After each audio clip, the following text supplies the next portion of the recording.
पूर्णमदः पूर्णमिदं पूर्णात् पूर्णमुदच्यते पूर्णस्य पूर्णमादाय पूर्णमेवावशिष्यते।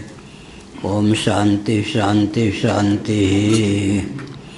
नारायणाखिल गुरो भगवन् नमस्ते शिवाय नमः शिवलिंगाय नमः। तन्मे मनः शिव संकल्पमस्तु। ब्रह्मसूत्र 2.1.7 असदिति चेन्न प्रतिषेध मात्रत्वात्।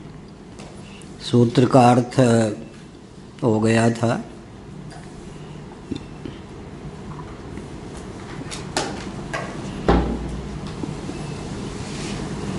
यहाँ प्रतिषेध कोई नहीं है, केवल प्रतिषेध मात्र है।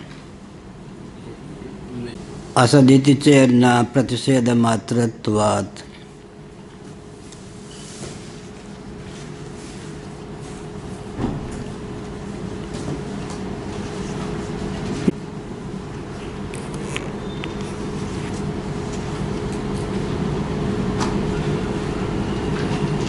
जगत को ब्रह्म से विलक्षण माना गया, तब महाप्रलय की दशा में जगत की क्या स्थिति होगी।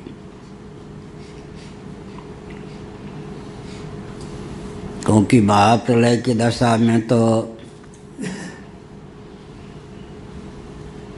जगत रहेगा ही नहीं, जगत रूप से कारण भावापन्न होके ही रहेगा। जगत का सर्वथा विलोप ही माना जाएगा।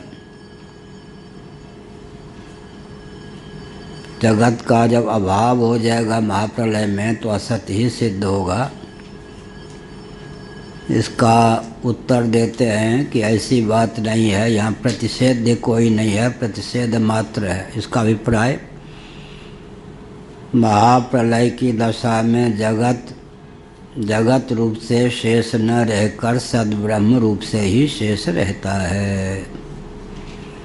जगत का अभाव नहीं होता और जगत रूप से सद्भाव भी नहीं रहता है, कारण भावापन्न होकर ही रहता है। सत्कार्यवाद सांख्यों का है, लेकिन वे ब्रह्म को नहीं मानते। वेदांती अनिर्वचनीय ख्यातिवाद मानते हैं, लेकिन व्यावहारिक धरातल पर पहले स्वयं को सत्कार्यवादी के रूप में वे प्रस्तुत करते हैं। सत्कार्यवाद का इतना सिद्धांत हमारे लिए भी उपकारक है कि कार्य जो होता है उत्पत्ति के पूर्व कारण भावापन्न होकर ही रहता है। इतने अंश में उनके सिद्धांत का उपयोग वे ब्रह्मवादी नहीं हैं, हम ब्रह्मवादी हैं, तो ब्रह्म में भी चरितार्थ कर सकते हैं। अनात्मा प्रपंच रूप जो कार्य है महाप्रलय की दशा में अपने रूप से शेष न रहकर कारण भावापन्न होकर ही शेष रहता है। यथावता असत नहीं सिद्ध होता। कथम असत सत जायेत। अगर जगत का कार्य प्रपंच का महाप्रलय में सर्वथा विलोप ही हो जाए, जगत रह ही न जाए, तब तो असत से सत की उत्पत्ति की विसंगति प्राप्त होगी। इसलिए कहा प्रतिषेध यहाँ पर नहीं है, प्रतिषेध है। प्रतिषेध हो और प्रतिषेध के बिना ही प्रतिषेध हो तो उसका अभिप्राय कुछ और होता है। जगत रूप से शेष नहीं रहता, तथापि जगत का उच्छेद या भाव सिद्ध नहीं होता, क्योंकि वह कारण भावापन्न होकर शेष रहता है। कोई भी कार्य उत्पत्ति के पूर्व सत्कार्यवाद के अनुसार कारण भावापन्न होकर ही विद्यमान रहता है। नैयायिक जो हैं असत्कार्यवादी हैं, वो कहते हैं कार्य की उत्पत्ति के पूर्व कार्य होता ही नहीं, कारण ही होता है। सत्कार्यवादी कहते हैं कारण भावापन्न होकर कार्य रहता है। तब नैयायिक वैशेषिक कहते हैं कि कारक व्यापार का क्या होगा। कारक व्यापार तो अपूर्व की उत्पत्ति में चरितार्थ है। जैसे पीतल एक धातु है, उसको लोटे का रूप देना है तो लोटा है नहीं, तब तो पीतल को लोटे का रूप देने के लिए जिन जिन उपकरण की आवश्यकता है उनकी सार्थकता होगी। कारक व्यापार की सार्थकता की दृष्टि से असत कार्य की ही उत्पत्ति माननी चाहिए। यह वैशेषिकों का, नैयायिकों का प्रस्थान है। वेदांतियों का अपना पक्ष है कि तुम भी ठीक कहते हो, ये भी ठीक कहते हैं, दोनों को जोड़कर, दोनों के ये हेतु को मिलाकर, दोनों के कथन को मिलाकर जो सिद्ध होता है वही हमारा सिद्धांत है। न सत रूप से कार्य शेष रहता है, न सत रूप से रहता है, अर्थात अनिर्वचनीय ख्यातिवाद की सिद्धि हो जाती है। कार्य न सत है न असत, न उभय रूप, अनिर्वचनीय है। लेकिन अनिर्वचनीयत्व की सिद्धि के लिए बुद्धि की पराकाष्ठा चाहिए, अत्यंत सात्विकी बुद्धि चाहिए, विमल। उतनी सहिष्णुता उत्पन्न करने के लिए पहले सत्कार्यवादी होकर हम कार्य करते हैं। दूसरे का सिद्धांत भी वेदांत इतना बढ़िया ढंग से प्रयोग कर लेता है जितना वो अपने सिद्धांत का प्रयोग नहीं कर पाते। क्या है? सत्कार्यवादी जो सांख्यवादी हैं वे तो ब्रह्म को मानते ही नहीं। हम ब्रह्म को मान करके भी जगत को सांख्यवादी भी मानते हैं, हम भी मानते हैं। ब्रह्म को मान करके भी सत्कार्यवाद का आलंबन लेकर हम एक अद्भुत तथ्य को ख्यापित कर देते हैं। बहुत बढ़िया है। दूसरे का जो सिद्धांत है, दूसरे प्रस्थान में, वो अपने प्रस्थान में जितना अच्छा उपयोग उसका नहीं कर पाते, उतना अच्छा उपयोग वेदांती अपने प्रस्थान में कर लेता है उन अधिनियमों का। जगत महाप्रलय में होता ही नहीं, ऐसा नहीं। जिस रूप में इस समय परिलक्षित है उस रूप में नहीं होता, कारण भावापन्न होकर रहता है। जब नैयायिक कहते हैं कि कारक व्यापार की सार्थकता कब होगी, जब असत कार्य को मानेंगे।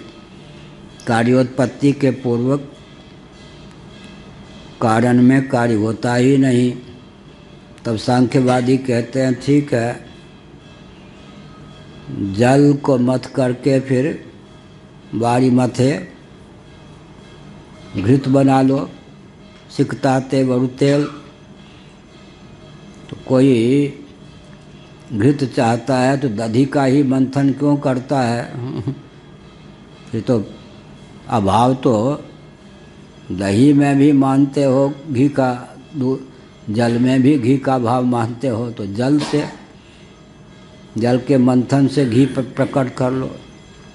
सिकताते वरु तेल, तिल इत्यादि का उपयोग क्यों करते हो? बालू से भी फिर तेल निकाल लो।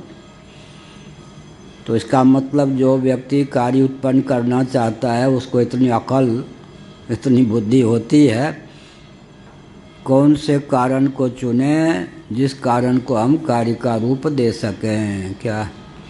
इसी का नाम सत्कार्यवाद है। असत कार्य का भाव तो मानेंगे उत्पत्ति के पूर्व, तो जल में भी घृत का भाव है और दही में भी घृत का भाव है।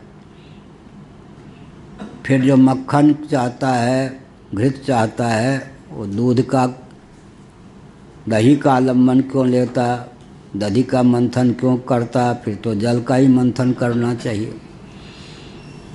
तो कारण के चयन में जो बुद्धि कौशल का परिचय दिया जाता है, उससे क्या सिद्ध होता है कि गुप्त सुप्त रूप में कारण भावापन्न होकर कार्य विद्यमान रहता है। केवल आकृति नाम रूप में भेद होता है। जब यह ताम्र पात्र नहीं बना था तब ताम्र रूप में ही यह पात्र शेष था। बनाने वाले ने क्या किया,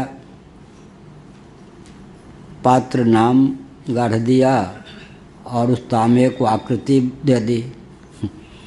इस प्रकार से लोटा नाम था नहीं, तांबे का लोटा नाम नहीं था, ताम्र नाम ही था। लेकिन मस्तिष्क में जो संरचना थी कि ताम्र को इस प्रकार की आकृति प्रदान करेंगे तो उसका नाम कटोरी होगा, उसका नाम लोटा होगा, उसके अनुसार उसने उस धातु को ढालना प्रारंभ किया। उस धातु को उस कार्य के रूप में उसने ढाल दिया। यदि चेतनम शुद्धम शब्दादिहीनम च ब्रह्म तद्विपरीतस्य चेतनस्य शुद्धस्य शब्दादि मतश्च कार्यस्य कारणम इष्येत असत् तर्हि कार्यं प्रागुत्पत्तेः इति प्रसज्येत। नारायण।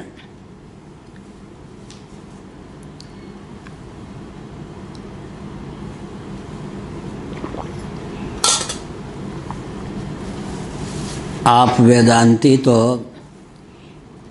कारण किसको मानते हैं, चेतन को।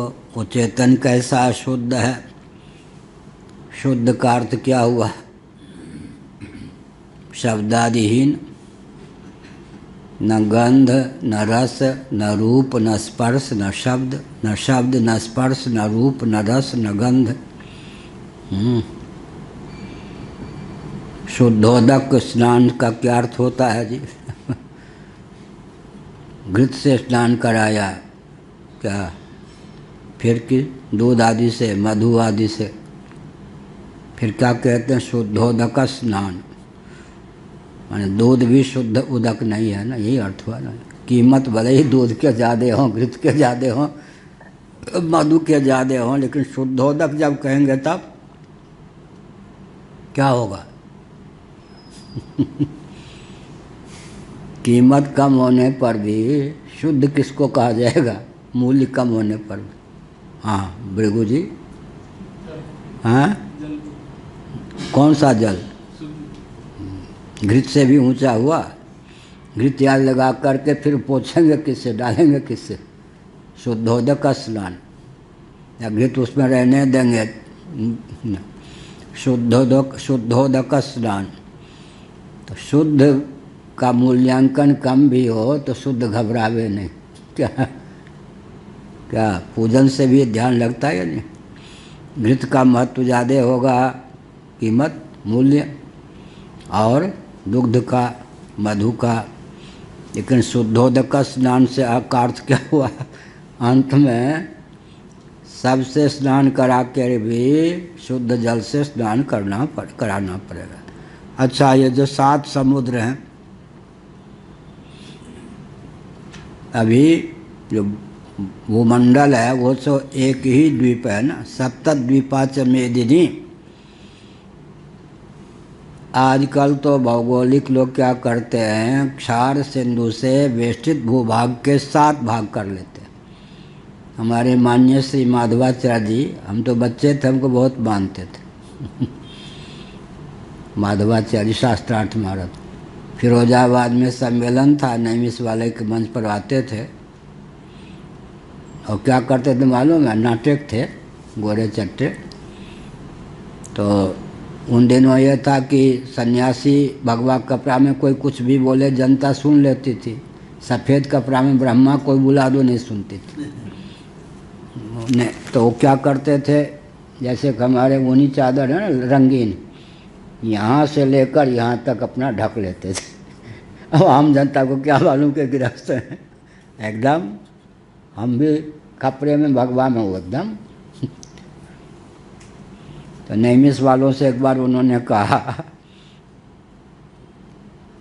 विवेकानंद जी सब का प्रवचन उन्होंने सुना था, हम अपना काम वाम करते रहते थे, मंच पे चले जाते, बिल्कुल छिप के बैठते थे। आपके यहाँ कोई ऐसा वक्ता नहीं हमको मिला जो संतोष हमको दे सके। नैमिष वालों को बहुत लगा, वो कहाँ है ध्रुव, हमको बुला लिया गया, अब ये नहीं बताया कि ये उलाहना है। अच्छा 15 मिनट बोलोगे, खड़े होके बोलो। हम खड़े होके ही बोलते थे। तो उन्होंने टिप्पणी कर दी, तो मंत्र बोलता है बच्चा, मंत्र ही बोलता है, इसका तो वाक्य जो है सब मंत्र ही है मानो। बहुत प्रसन्न हुए, हमको बहुत मानते थे। उन्होंने भी क्यों नामक पुस्तक में और पुराण पर जो उनका पुस्तक है, ग्रंथ है उनकी, उसमें भी उन्होंने पुराण दिग्दर्शन है, वेद दिग्दर्शन, इस क्षार सिंधु से परिवेष्टित भूभाग को ही सप्तद्वीप माना। लेकिन भागवत आदि के अध्ययन से हैं 2 खंडों में क्यों है, वेदा और वेद दिग्दर्शन, पुराण दिग्दर्शन, 3 ग्रंथ हैं अपने पास, तीनों हैं। तो वस्तु स्थिति क्या है, भागवत आदि में 7 द्वीपों का वर्णन है और 7 समुद्र पार कहते हैं ना, 7 समुद्र के नाम अलग अलग हैं। तो बीच में मुझे कहना क्या है, क्षार सिंधु से वेष्टित भूभाग जम्बू द्वीप है। आजकल तो जामुन का पेड़ भी दिखाई नहीं पड़ता। दिव्य दृष्टि से गम्य पदार्थ जो है महायांत्रिक युग में लुप्त हो जाते हैं। क्या वो अलग विषय है लेकिन महत्वपूर्ण है। अभी लंका है या नहीं, श्रीलंका नहीं, लंका, वहाँ विभीषण राज्य करते या नहीं। अब आजकल कहने के गपशप, लेकिन सहदेव गए थे या नहीं, विभीषण से बातचीत की थी या नहीं, विभीषण टैक्स लेके आए थे या नहीं। ये इसका अर्थ क्या हुआ, लंका भी है, विभीषण भी है, लेकिन हमारी आपकी दृष्टि से ओझल है, ऐसे ही। तो 7 द्वीप आजकल हैं, 6 द्वीप, 6 समुद्र लुप्त हैं। केवल इतना कहना इस संबंध में, 6-7 जो है समुद्र पृथ्वी लोक पर हैं या? हाँ, मर्त्यलोक में ही, भूमंडल पर ही, भूमंडल पर क्षीर सिंधु भी है, दधि सिंधु, ये सब, मधु सिंधु, मदिरा के सिंधु, सबसे पहले क्षार सिंधु है यहाँ से, और अपेक्षाकृत द्विगुण होते होते अंत में पुनः शुद्धोदक सिंधु, बीच में क्षीर सिंधु भी है। कहाँ कहना, दूध ही ले लें, लूट लें। और क्या है, दधि सिंधु भी है। हाँ, दूध को जमाना ना पड़े, दधि सिंधु है, घृत सिंधु है, मधु सिंधु है। क्या कहना, मिले तो सब ले ही जाए आजकल। ज्यों ज्यों लोहवादी बढ़ता है ना, सुमेरु पर्वत दिखाई पड़े तो सब एक ही दिन में काट पीट के सब बेच लें तस्करी में। ज्यों ज्यों लोभ बढ़ता है त्यों त्यों दिव्य वस्तुएं विलुप्त होती जाती। क्या, अचौरी की प्रतिष्ठा से रत्न की प्राप्ति होती है ना, अपरिग्रह से पूर्वजन्म तक का ज्ञान होता है। तो 7 द्वीपों वाली पृथ्वी में अंतिम जो द्वीप है शुद्धोदक, बीच में कीमत वाले, मूल्य वाले क्षार सिंधु के बाद घृत सिंधु भी है, क्षीर सिंधु भी है, ये सब क्रम से सिंधु हैं। तो घृत का महत्व अधिक, दुग्ध का, क्षीर का महत्व अधिक हुआ, और मधु सिंधु भी, मदिरा की भी कीमत ज़्यादा, लेकिन अंत में शुद्धोदक। तो पूजन की प्रक्रिया में, भौगोलिक प्रक्रिया में भी साम्य है या नहीं, इसलिए कहा। तो निरुपाधिक जो तत्व होगा उसको शुद्ध कहा जाएगा या नहीं, शुद्ध सब पर मैंने यह कहा। शुद्धोदक, शुद्धोदक का महत्व, जहाँ पर्याप्त शुद्धोदक है वहाँ पर शुद्धोदक की कीमत अधिक है या घृत आदि की कीमत अधिक? लेकिन शुद्ध उदक किसको कहा जाएगा? घृत आदि को नहीं ना। ऐसे ही शुद्ध किसको कहा गया? चेतनम शुद्धम। शुद्धम के आगे भाष्यकार भगवान ने क्या लिखा? शब्दादिहीनम। अशुद्धि किससे हो गई? गंध से। अशुद्धि किससे आ गई? रस से। अशुद्धि किससे आ गई? रूप से। अशुद्धि किससे आ गई? स्पर्श से। अशुद्धि किससे आ गई? शब्द से। शुद्ध कब होगा? जो शब्द भी नहीं, स्पर्श भी नहीं, रूप भी नहीं, रस भी नहीं, गंध भी नहीं, कोई विशेषता नहीं, वो शुद्ध होगा। उसको कोई पूछेगा व्यवहार शुद्ध को कोई पूछेगा तो कोई चिंता नहीं करनी चाहिए क्या?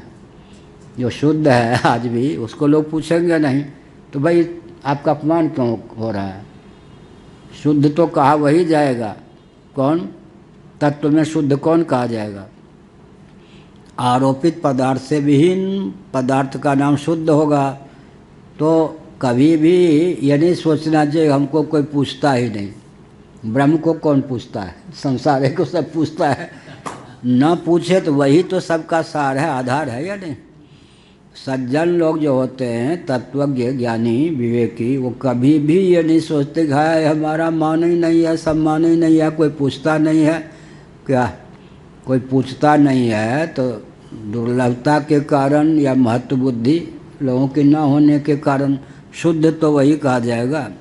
शब्दादिहीनम च ब्रह्म शुद्धम। ब्रह्म चेतन है। चेतन कौन होगा? जो शुद्ध होगा। शुद्ध कौन होगा जी? जिसमें शब्द नहीं, स्पर्श नहीं, रूप नहीं, रस नहीं, गंध नहीं, अनात्मा प्रपंच से विविक्त जो होगा वही तो शुद्ध होगा।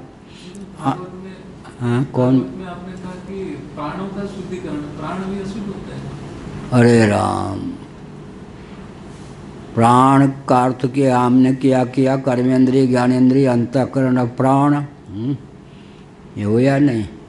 प्राण का अर्थ पंच प्राण भी है, कर्मेंद्रिय भी है, ज्ञानेंद्रिय भी है, अंतःकरण भी है। तो ये सब क्या है? कार्य हैं या नहीं? कार्य हैं तो अशुद्ध हैं।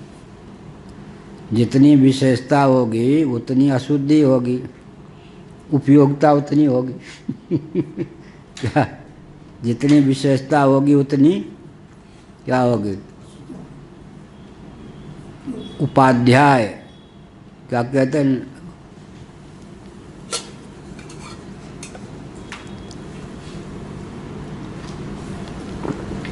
जितनी उपाधि होगी उतनी उपयोगिता होगी या नहीं?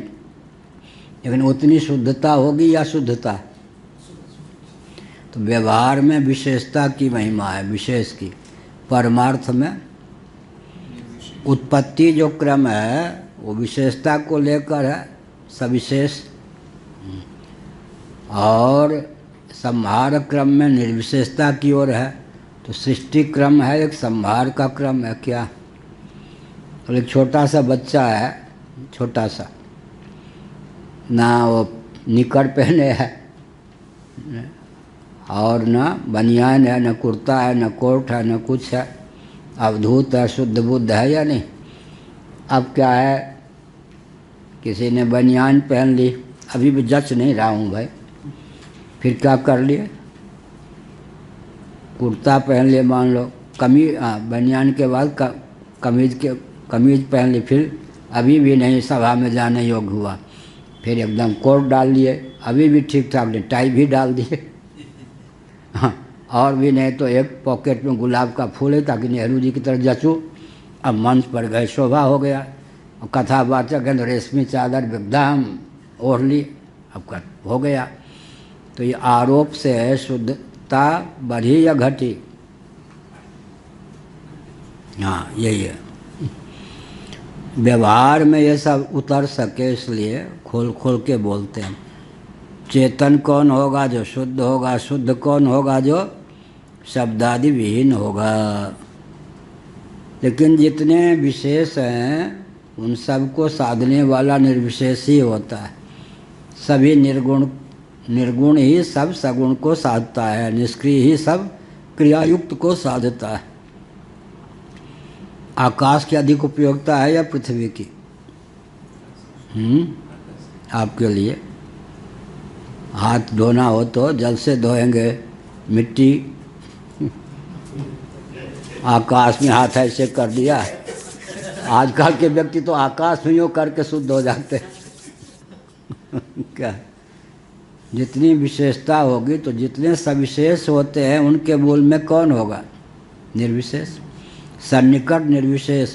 ज्यों ज्यों पृथ्वी पार्थिव वस्तु की अपेक्षा पृथ्वी शुद्ध है, पृथ्वी की अपेक्षा जल शुद्ध है, जल की अपेक्षा अग्नि शुद्ध है, अग्नि की अपेक्षा वायु शुद्ध है, वायु की अपेक्षा आकाश शुद्ध है। विशेषता कम होती गई, शुद्धता बढ़ती गई। परम शुद्ध परमात्मा है।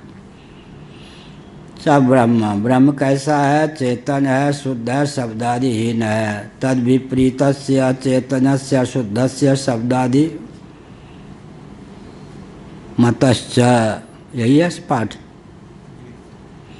कार्यस्य कारणम इष्यत, उसके विपरीत ले लीजिए। चेतन के विपरीत कौन हो गया? चेतन। शुद्ध के विपरीत अशुद्ध। शब्दादिहीन के विपरीत शब्दादि मत, शब्दादि युक्त, शब्दादि मत, शब्दादि युक्त हो गया। ये हो गया। कार्यस्य कारणम इष्यत। अब कार्य हुआ, ये कार्य का लक्षण क्या हुआ?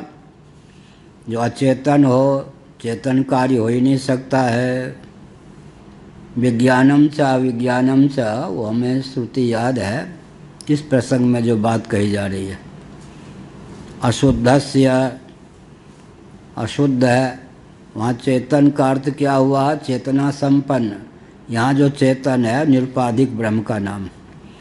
अशुद्ध होगा कार्य, शब्दादि युक्त होगा, लेकिन उपयोगिता किसकी होगी व्यवहार में? शब्दादि युक्त की होगी, अशुद्ध की होगी और अचेतन की होगी। लेकिन इनकी उपयोगिता कोई सिद्धि किससे होगी? तो शब्दादि रहित होगा, शुद्ध होगा, चेतन होगा। इसलिए विवेकानंद जी चले गए एक जगह, नरेंद्र बाबू, उन समय नाम था नरेंद्र बाबू। विवेकानंद जी का नाम नरेंद्र बाबू, नरेंद्र मोदी जी नहीं, नरेंद्र बाबू। तो एक बाबा थे, उनसे कहा कि देश गुलाम है, परतंत्र है, माला जपते रहते हैं, एकांत पर रहते हैं, कुछ उपयोगिता दिखाइए, पृथ्वी पर घूमिए, प्रचार प्रसार कीजिए। विवेकानंद जी उन दिनों चर्चित नहीं थे, नरेंद्र बाबू ऐसे बाल भी रखते थे विचित्र ही। तो उन्होंने कहा नरेंद्र, विवेकानंद चौंके, ये मेरा नाम कैसे जान गए?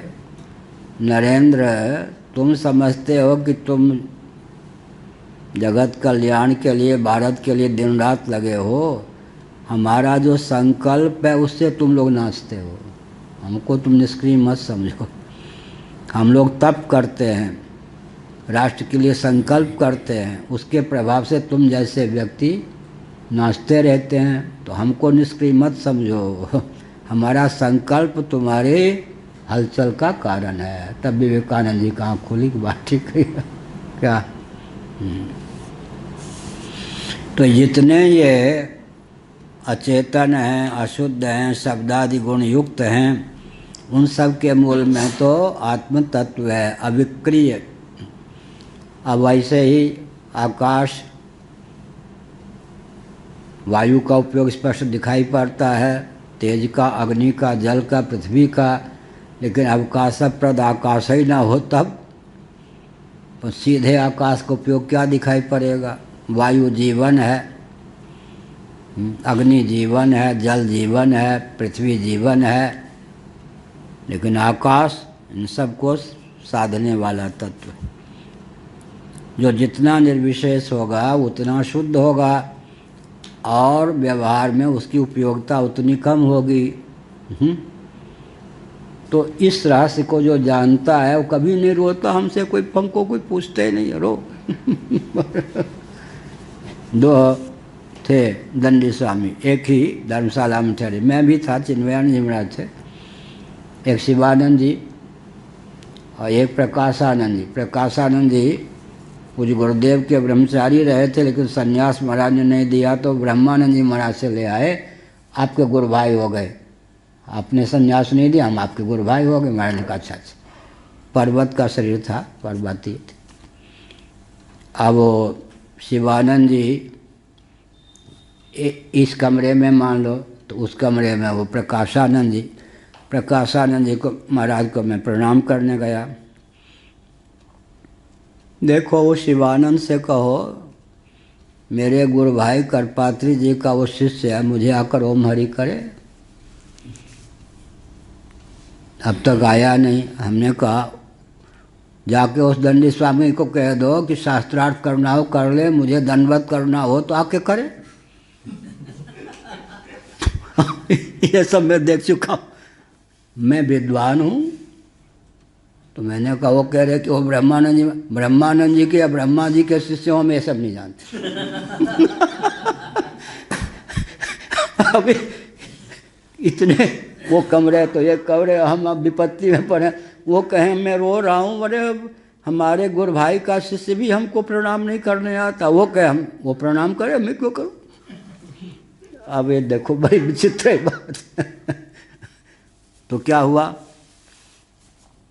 इसलिए जो महापुरुष होते हैं वो कभी भी नहीं कहते हमको कोई पूछता नहीं। वो जानते हैं कि हमको न पूछना जो है स्वाभाविक है। क्या आकाश कभी कहता है कि पवन मुझको नहीं पूछता, और ब्रह्म तो ये भी नहीं कहता आकाश नहीं पूछता। इसका मतलब ब्रह्म तत्व ही जब सविशेष होता जाता है तो उपयोगिता बढ़ती जाती है, और अपने स्वरूप में रहता है तो सबकी उपयोगिता जिससे सिद्ध है, बहिर्मुख व्यक्तियों की दृष्टि में उसी की कोई उपयोगिता नहीं है। क्या सब ने कहा प्राण देवता बुरा मत मानिए, कर्मेंद्रियों ने कहा, ज्ञानेंद्रियों ने, अंतःकरण ने, हमारी उपयोगिता तो सिद्ध है। आँख ने, आपकी क्या उपयोगिता है, बस बैठे बैठे खाते ही हैं क्या।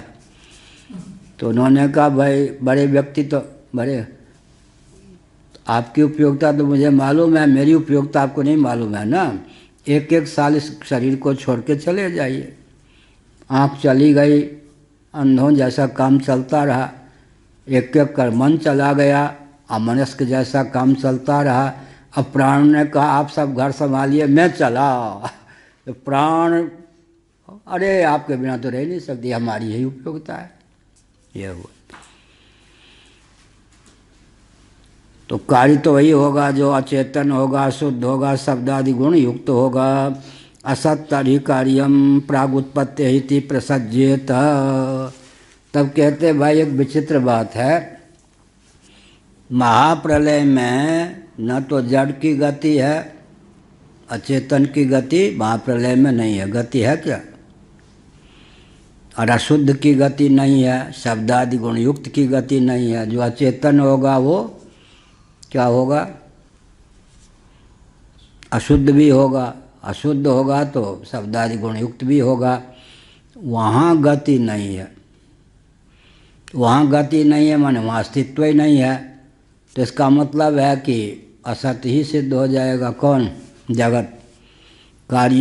कार्यात्मक जो जगत है वो अचित है, अशुद्ध है और शब्दादि गुण से युक्त है। महाप्रलय में इस रूप में तो उसकी गति होगी ही नहीं। तो इसका अर्थ यही होगा ये नहीं रहेगा, माने इसका मौलिक स्वरूप भी कोई टिकेगा नहीं, तो असत ही सिद्ध होगा। तो ये नैरात्म्यवाद की, असत कारणवाद की, असत कार्यवाद भी नहीं, असत कार्यवाद भी नहीं, असत कार्यवाद भी नहीं, इतना नहीं, सत कार्यवाद भी नहीं, इतना ही नहीं, असत कारणवाद की सिद्धि हो जाएगी। तो कहते नहीं, प्रतिषेध है प्रतिसिद्ध के बिना। महाप्रलय में जगत नहीं होता ये नहीं, महाप्रलय में जगत रूप से नहीं होता, कारण भावापन्न होकर ही शेष रहता है। यह अर्थ हुआ। वो तिल रहे, तिल अब सूक्ष्म वीक्षण से देख रहे इसमें तेल कहाँ है, यहाँ है, यूँ है, ऊपर है, नीचे है अरे तिल है, उसी से तेल निकलेगा ना। सरसों का तेल, तेल का अर्थ क्या होता है? तेल का, तिल से उत्पन्न हो। तो तिल सब तिल का से बना हुआ जो होगा उसी का नाम तैल होगा। तो सरसों आदि के तेल को भी तेल कहते हैं। इसका मतलब पुराने ऋषियों को तिल से बना हुआ जो तेल होता है वही सबसे बढ़िया मान्य होगा। नारियल का तेल, तेल का अर्थ रूह हुआ या नहीं, तिल से बना हुआ तेल। लेकिन सरसों का भी तेल, इसका वो महत्व। हलवाई, हलवाई को हलवाई क्यों कहते? झाजी, अब नींद टूट ही जाएगी। हलवाई को हलवाई क्यों कहते?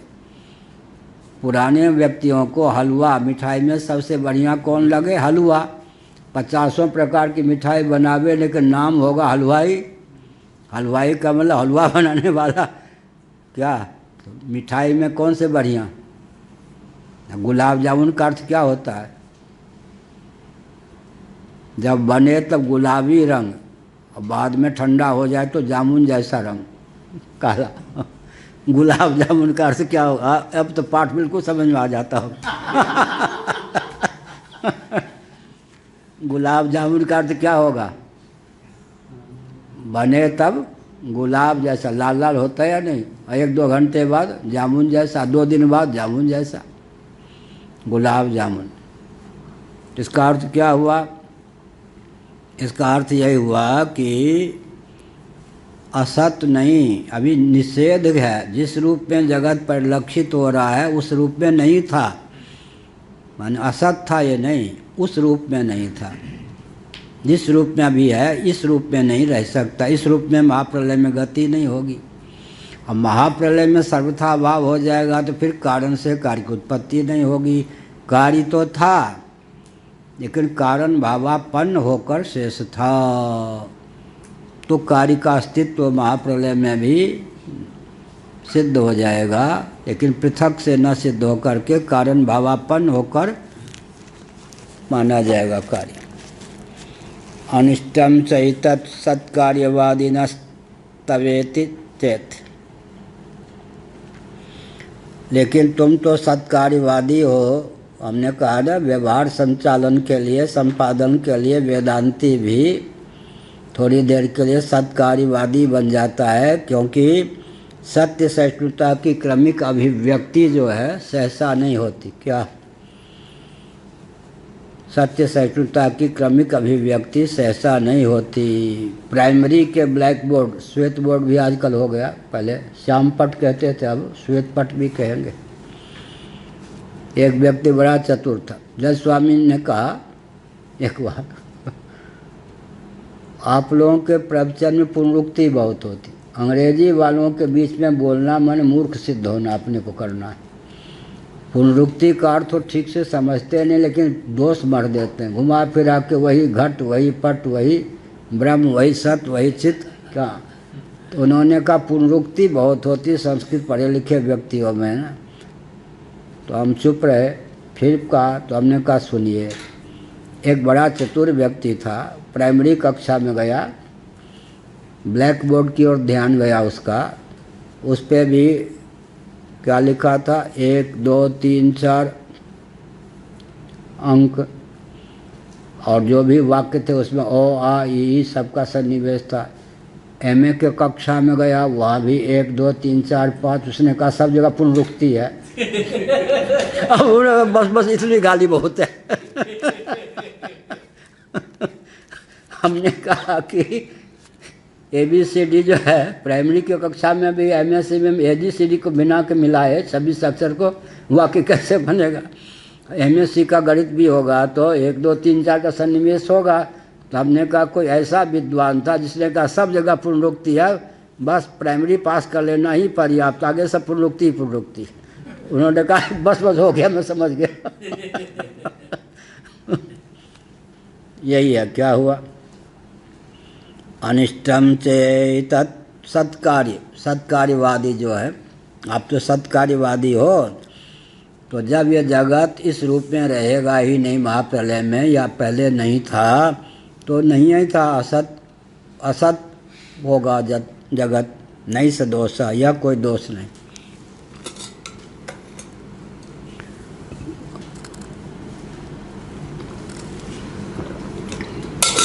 कभी कभी शब्द बड़ा विस्फोटक होता है। मिथिला में बोलते हैं लाल बुझक्कर, तो उसका अर्थ होता है बुझक्करों में लाल माने श्रेष्ठ। तो मैं उड़ियाबाजी के हम बोल रहा था, तो वहाँ का नियम यह था उड़ियाबाजी के समय से, जो बोलेगा वो व्यास गद्दी पर बैठेगा, बाकी सब नीचे बैठ, स्वामी अखंडानंद में नीचे ही बैठते उड़ियाबाजी का। यही नियम था उड़ियाबाजी का चलाया हुआ। जब तक जो बोलेगा व्यास गद्दी पर ऊपर होगा, चाहे उनका शिष्य ही क्यों ना हो। तो हम जो कहने जा रहे थे, स्वामी अखंडानंद महाराज भी श्रोता थे, बैठे हुए मुस्कुरा रहे थे। जब स्वामी बोल पड़े कि अब आगे आप ये कहने वाले हैं, मैं समझ गया। मैंने कहा आप लाल बुझक्कर हैं। अब उत्तर प्रदेश में लाल बुझक्कर माने मूर्ख होता है। अब वो अखंडानंद जी महाराज जो हैं बहुत मुस्कुराए कि आज तक किसी ने इनकी खबर नहीं ली थी। वकील और जज जो होता है वो तो वो जज भी होगा, वकील से बना होगा जज, तो बरबर ज़्यादा बोलेगा, उसे भोजन ही नहीं पचेगा। आप बहुत प्रसन्न हुए। अरे राम, बहुत प्रसन्न हुए। आज तक किसी ने खबर नहीं लिए। अब जज स्वामी ने आना जाना, रोज़ घूमने जाते थे ना, 3 दिन तक बंद कर दिया। हमने सोचा बात क्या हुई, क्यों नाराज़ हैं, क्या है, बीमार हो गए। गया यहाँ गए मिल नहीं हूँ, क्या बात है, क्या आपने हमको लाल बुझक्कर कह दिया, मूर्ख कह दिया। हमने कहाँ कहा, आपने हमको मूर्ख कहा, बड़ी सभा में हमारी इज्जत उतर गई। हमने कहा क्या, सन्यासी थे वो उन दिनों। हमने कहा, उन्होंने कहा लाल बुझक्कर। हमने कहा लाल बुझक्कर का अर्थ होता है बूझने वालों में, समझने वाला लाल होता होगा कहीं, यहाँ मूर्ख होता है। अखंडानंद शब्द का क्या कहने मालूम है, कोई खबर लेने वाला इस व्यक्ति का नहीं, बड़ा बोलता रहता। अच्छा दंडी स्वामी ने अच्छे खबर ले ली।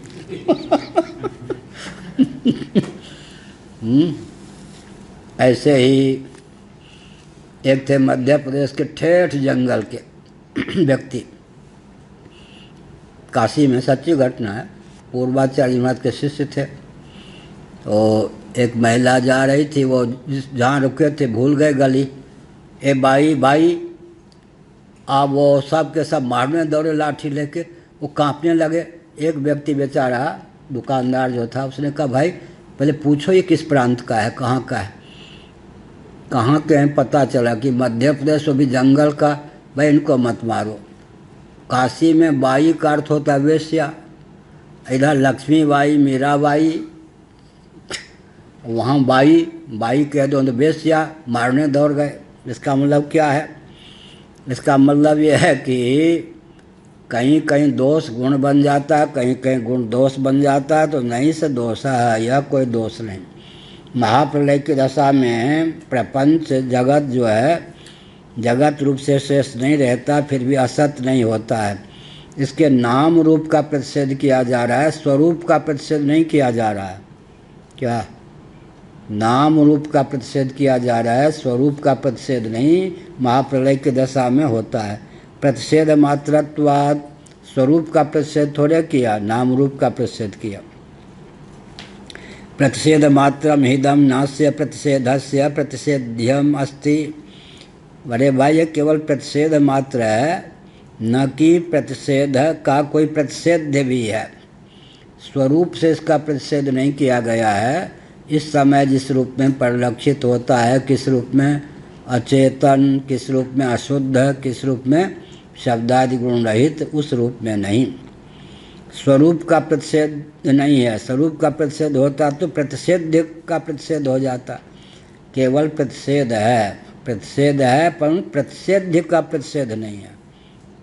बढ़िया शब्द विन्यास है। न ह्ययं प्रतिषेध प्रागुत्पत्ति सत्वं कार्यस्य प्रतिषेधुम शक्नोति। यह जो प्रतिषेध है कार्य की उत्पत्ति के पूर्व कार्य के अस्तित्व का अपलाप करने वाला नहीं है, नहीं कर सकता।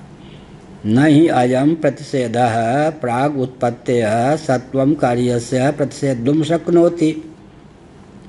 यह जो प्रतिषेध है उत्पत्ति के पूर्व कार्य के अस्तित्व का प्रतिषेध करने में प्रवृत्त नहीं है, कर भी नहीं सकता, क्योंकि यह स्वरूप का प्रतिषेध नहीं है, रूप का प्रतिषेध है। क्या? जिस रूप में इस समय परिलक्षित होता है उस रूप में महाप्रलय की दशा में नहीं रहता। तो स्वरूप से प्रतिषेध होता तब तो प्रतिषेध का प्रतिषेध हो जाता। एवं अभी केवल उसका प्रतिषेध है। किसका? जिस रूप में परिलक्षित है उस रूप में नहीं होता। सत्व का, अस्तित्व का विलोप नहीं होता। कथम? भला कैसे? यथैव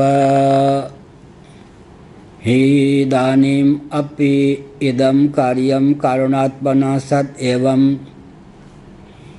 प्रागुत्पत्तेरपीति गम्यते। यथैव हि इदानीम अपि इदं कार्यं कारणात्मना सत्, इस समय जो यह जगत है इस समय भी तो वैसा ही है। कैसा? स्वतः सत्ता चित्ता प्रियता स्फूर्ति रहित है। इस समय भी जो इसकी उपयोगिता है, इस समय भी जो यह दृष्टि का विषय है, उसका मूल कारण क्या है? कारण का विलोप तो कार्य दशा में भी नहीं है। कोई दूध का परिणाम दही जैसा थोड़े है जगत। क्या? सुवर्ण का परिणाम जैसे कटक मुकुट कुंडलादि, ताम्र धातु का परिणाम जैसे ताम्र पात्र, ऐसे ही समझना चाहिए। इस समय जैसे यह जगत कार्यम कारणात्मना सत, कारण रूप से सत है स्वतः, तो इस समय भी स्वतंत्र इसकी अर्थक क्रियाकारिता नहीं है, न प्रतीति है। एवं प्रागुत्पत्तेरपीति गम्यते। अंतर क्या है? इस समय नाम रूप पृथक से परिलक्षित है, उस समय नाम रूप पृथक से परिलक्षित न होने पर भी जिस समय इस समय व्यवहार दशा में इसकी सत्ता और उपयोगिता किस पर निर्भर है? कारण पर। ताम्रपात्र जब अपनी उपयोगिता सिद्ध करता है उस समय भी ताम्रपात्र की सत्ता और उपयोगिता किस पर निर्भर है? ताम्र पर। ये प्लास्टिक का है ना, घड़ी जो है, इसकी सत्ता उपयोगिता किस पर निर्भर है? सुरेश जी, बड़ा कठिन काम कर दिया हमने, प्रश्न ही पूछते। हाँ ठीक है, ठीक है, धीरे धीरे समझ में आता। प्लास्टिक की घड़ी की सत्ता उपयोगिता किस पर निर्भर है? भृगु चैतन्य पर। किस पे? हाँ, तो पहले क्यों नहीं बोले?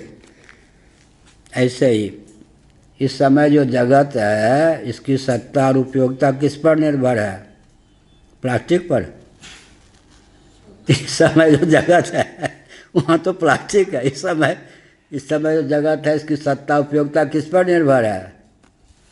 यही तो कठिन काम है। परमात्मा पर। क्या? हाँ, कार्य प्रपंच की सत्ता उपयोगिता कारण पर निर्भर है। मिट्टी के पात्र की सत्ता उपयोगिता किस पर निर्भर है? मिट्टी पे। और मिट्टी की सत्ता उपयोगिता किस पर निर्भर है?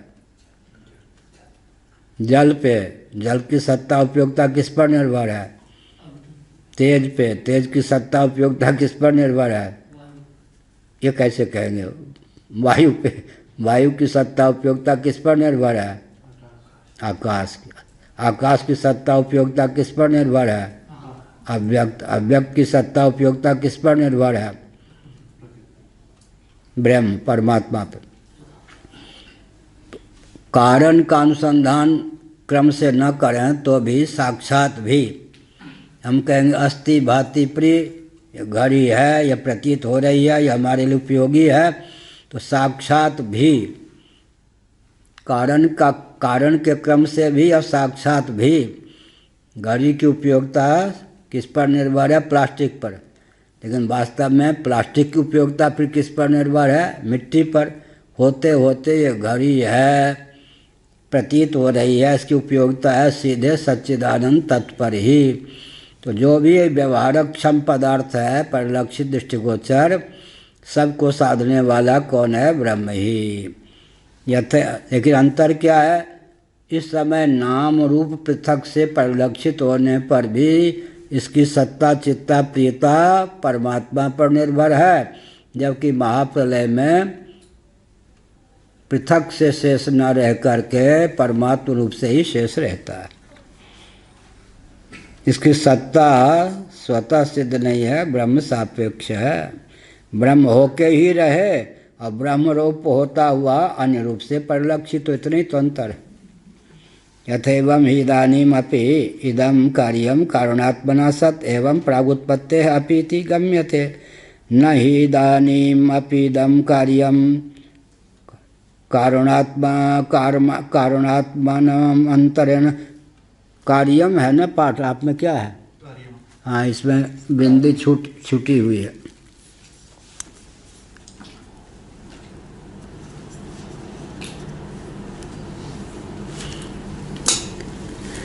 न हि इदानीम अपि इदं कार्यं कारणात्मानमंतरेण स्वतंत्रमेवास्ति। इस समय भी यह जो कार्य प्रपंच है कारण के बिना स्वतंत्र रूप से सिद्ध नहीं है, कतई इसकी सत्ता पृथक सिद्ध नहीं होती। सर्वम तम पराद्योन्यत्र आत्मना सर्वम वेद बृहदारण्यक उपनिषद 2:4-6। यही हमारे पास शास्त्र होता है। क्या बहुत बढ़िया है ये, एटम बम से भी ज़्यादा महत्वपूर्ण है सिद्धांत, अपना ले कोई तो। जो आत्मा से भिन्न किसी को देखता है वो उससे पराजित हो जाता है। कोई शत्रु भी हमको मानता हो, हम उसे शत्रु नहीं मानते, हम आत्मा स्वरूप मानते हैं, उसकी दाल हम पे कभी गल ही नहीं सकती। जिसको हम आत्मा से पृथक समझेंगे, आत्मा स्वरूप नहीं समझेंगे, उसके आगे हमको घुटना टेकना ही पड़ेगा। और हमने सबको आत्मा स्वरूप जान लिया तो देखो ये सब हम लोगों के पास क्या है? बम, लाठी, गोले, बारूद की जरूरत नहीं हम लोगों को होती। यही ब्रह्म तेज। सर्वम तम परादात्यो अन्यत्र आत्मना सर्वम वेद। आत्मा से पृथक जो सबको जानता है, आत्मा स्वरूप ही नहीं जानता, उसके जीवन में हार ही हार है। सबसे मुखी खाता रहेगा, उसकी जीत भी हार है। इसके विपरीत जो सबको आत्मा स्वरूप ही जानता है, तत्र को मोह का शोक एकत्व मनुपश्यता है। उमा जे राम शरण रथ विगत काम मद क्रोध निज प्रभु में देखें जगत का सही करें विरोध। उस व्यक्ति का कोई बाल बांका नहीं कर सकता जो द्वेष रखता है, लेकिन जिससे द्वेष रखता है वो उसको आत्मा स्वरूप ही जानता है। तो या तो क्या होगा, सामने वाले को जो आत्मा स्वरूप जानता है, सामने वाला जिससे द्वेष रखता है, या तो इस दृष्टि के प्रभाव से उसका द्वेष दूर हो जाएगा, नहीं तो वो अपने द्वेष का शिकार स्वयं होके मार दिया जाएगा। इसलिए अलग से कोई बम गोले बारूद की जरूरत नहीं। यहाँ ये ब्रह्मास्त्र हो गया। क्या जिसको हम आत्मा स्वरूप समझते हैं वो हमको दुश्मन भी माने, हम पर उसकी दाल नहीं गल सकती। वो भेददर्शी है, हम उसको भी आत्मा स्वरूप समझते हैं। हम आत्मा स्वरूप समझते हैं, हम उससे द्वेष करेंगे नहीं, वो हमसे द्वेष करेगा। हमारी भावना के फलस्वरूप या तो उसका द्वेष दूर हो जाएगा या फिर वो अपने द्वेष का विषय बन के स्वयं ही नष्ट हो जाएगा। इत्यादि श्रवणात् कारणात्मना तो सत्वम कार्यस्य प्रागुत्पत्ति अविशिष्टम। कारण रूप से कार्य की विद्यमानता उसकी उत्पत्ति के पूर्व तो सिद्ध है ही। ननु शब्दादिहीनम ब्रह्म जगतः कारणम बारहम न तो शब्दादिमत कार्य कारणात्मना हीनम प्रागुत्पत्ति इदानीम वास्ति। यह तो ठीक है। ननु ननु नच ननु शब्दादि से विहीन जो ब्रह्म है वो जगत का कारण है। ठीक है भाई। न तो शब्दादि मत कार्यम कारणात्मना हीनम, लेकिन शब्दादि से युक्त जो कार्य है वो शब्दादि मत कार्य लिखा है ना, कार्यम है ना, हाँ, यहाँ भी बिंदी छूटी हुई। कारुणात्मना हीनम, लेकिन शब्दाद युक्त जो कार्य है वो कारण परमात्मा तत्व जो है उससे विहीन नहीं है। प्रागुत्पत्ति इदानीम वास्ति, न प्रागुत्पत्ति उधर मिटी हुई है एक ही मात्रा। प्रागुत्पत्ति इदानीम वास्ति, न तो इस समय इसकी कोई पृथक सत्ता है, न महाप्रलय में इसकी कोई पृथक सत्ता। प्रतीति का विषय होने पर भी पृथक सत्ता नहीं, और प्रतीति तथा उपयोगिता पृथक से होने पर भी इसकी प्रतीति और उपयोगिता, सत्ता और उपयोगिता का रहस्य कौन है? ब्रह्म ही, कारण ही। तेन न शक्यते वक्तुम प्रागुत्पत्ति सत्कार्यमिति, इसलिए यह नहीं कह सकते कि उत्पत्ति के पूर्व कार्य असत। विस्तरेण नहीं, विस्तरेण वह होना, भी होना। विस्तरेण चैतत कार्य कारणान्यत्ववादे वक्ष्यामः। आगे जो सूत्र होगा कुछ सूत्रों के बाद, उस समय जब हम भाष्य लिखेंगे उस पर, तो विस्तार पूर्वक इस तथ्य को व्यक्त करेंगे कि कार्य कारण में चैतत कार्य कारणान्यत्ववादे वक्ष्यामः। कार्य और कारण का जो अन्यत्व, कार्य कारण अनन्यत्व माने अभेद होता है। कार्य जो है पृथक परिलक्षित होने पर भी, उसकी उपयोगिता पृथक परिलक्षित होने पर भी कारण रूप से ही अपनी सत्ता उपयोगिता सिद्ध करने में समर्थ है। इस प्रकार अनन्यता का प्रतिपादन हम विस्तार पूर्वक जब वो सूत्र आवेगा तब करेंगे। ओम पूर्णमदः पूर्णमिदं पूर्णात् पूर्णमुदच्यते पूर्णस्य पूर्णमादाय पूर्णमेवावशिष्यते। ओम शांति शांति शांति ही। प्रसाद पाए।